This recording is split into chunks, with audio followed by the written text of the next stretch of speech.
सो hey everyone, जैसा कि मैं आपको बता दूं, अभी एक ग्लिच आ रहा था बहुत ज़्यादा फीस सबमिशन के रिगार्डिंग। बहुत ज़्यादा कमेंट्स आ रहे थे कि हमारी फ़ीस, मेरे दोस्त की इतनी फ़ीस है, मेरी फ़ीस इतनी कम आ रही है, या किसी का कुछ पोर्टल नहीं खुल रहा था।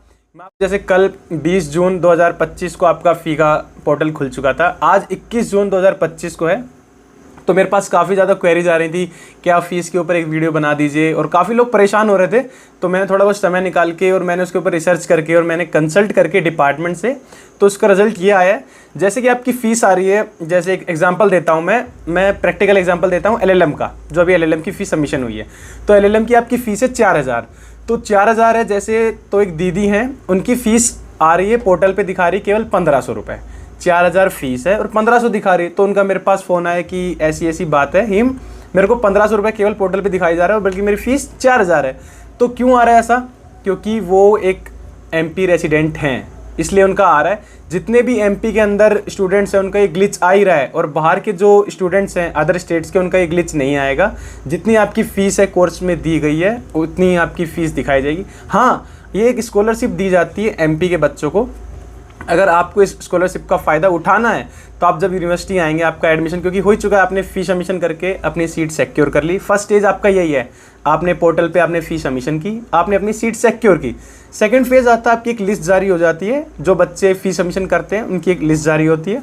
फिर आप जैसे यूनिवर्सिटी आते हैं, आपकी क्लासेज लगती हैं, तो आपका जो डिपार्टमेंट है वो आपके एक ग्रुप बन जाता है डिपार्टमेंट वाइज और पर सेमेस्टर वाइज। उस सेमेस्टर में आपके नोटिफिकेशन डालता है कि ऐसे ऐसे पोर्टल पे नेशनल स्कॉलरशिप या यूनिवर्सिटी लेवल पे जो स्कॉलरशिप होती है कैटेगरी वाइज, जैसे कि ओबीसी एनसीएल या एससी एसटी कैटेगरी की जो उसके हिसाब से स्कॉलरशिप निकलती है, वो आप हमारे एडमिनिस्ट्रेटिव ब्लॉक है वहाँ जाते हैं। वहाँ प्रॉपर एक स्कॉलरशिप का चैम्बर बना हुआ है, ऑफिस बना हुआ है, वहाँ आप जाते हैं, वहाँ एक फॉर्म आपको जारी किया जाता है। वो फॉर्म आप सबमिशन के बाद आप एलिजिबल हो जाते हैं। ऑनलाइन भी आप कर सकते हैं, जो नेशनल स्कॉलरशिप है आप उसके लिए ऑनलाइन कर सकते हैं। बाकी हम डेडिकेटेड वीडियो बना देंगे स्कॉलरशिप के लिए। तो मेन मुद्दा यही था कि फ़ीस में जो ग्लिच आ रहा था, तो ऐसा कुछ भी नहीं है। जितनी भी आपकी फ़ीस आ रही है आपकी, तो आप वो फ़ीस भरें और अपनी सीट सिक्योर करें। तो अब हम बात करते हैं, जैसे कि आपने फ़ीस तो भर दी, अब क्या होगा? तो ये भी बहुत ज़्यादा क्वेरी आ रही थी कि हमने फ़ीस भर दी, अब क्या होगा, कब हमारी क्लासेस चालू होंगी और कब क्या हॉस्टल का, क्योंकि हॉस्टल का तो काफ़ी क्वेरी आ रही हैं। तो मैं यही कहना चाहूँगा, जो भी हॉस्टल अलॉट चाहते हैं, अपना हॉस्टल में रहना चाहते हैं, तो सबसे पहले तो हमारी सारी वीडियोज़ हैं जो हॉस्टल की, वो देख लें, क्योंकि वहाँ से थोड़ा डाउट क्लियर हो जाएंगे। क्योंकि मैं इस वीडियो में सब कुछ नहीं बता सकता आपको, क्योंकि एक फिर ये काफ़ी लंबी वीडियो हो जाएगी और काफ़ी बोरिंग हो जाएगी। तो आप हॉस्टल अलॉटमेंट का वहाँ से देख लीजिए। सेकंड मैं बात बताऊं, जैसे आपका अभी फ़ी सबमिशन हुआ, फर्स्ट थिंग, अब आपकी लिस्ट जारी हो जाएगी। आपकी क्लासेस, अभी यूनिवर्सिटी में 1 मंथ का ब्रेक है, सबसे पहली चीज़।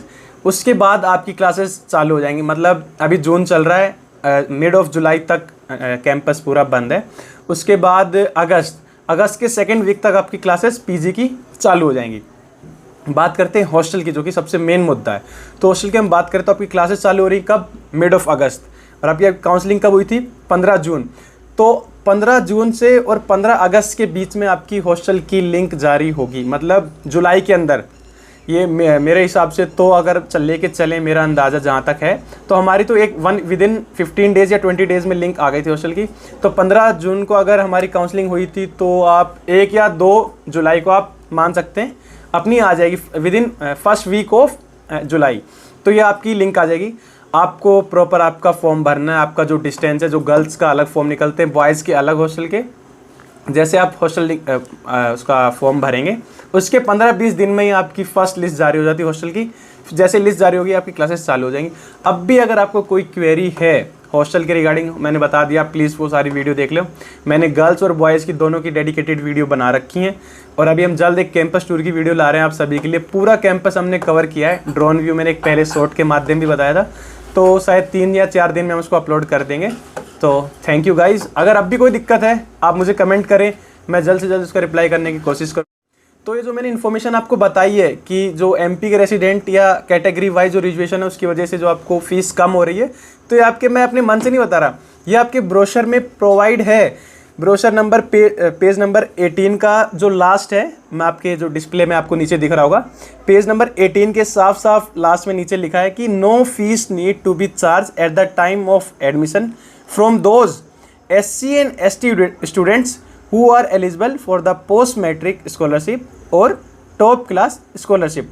तो ये ऑलरेडी ब्रोशर में मेंशन है, अगर आपने ब्रोशर ध्यान से नहीं पढ़ा तो हमने पढ़ लिया। और बाकी मैंने डिपार्टमेंट से भी कंफर्म किया था, सेम यही है, यही आपका रिजर्वेशन की वजह से उनकी फ़ीस कम है।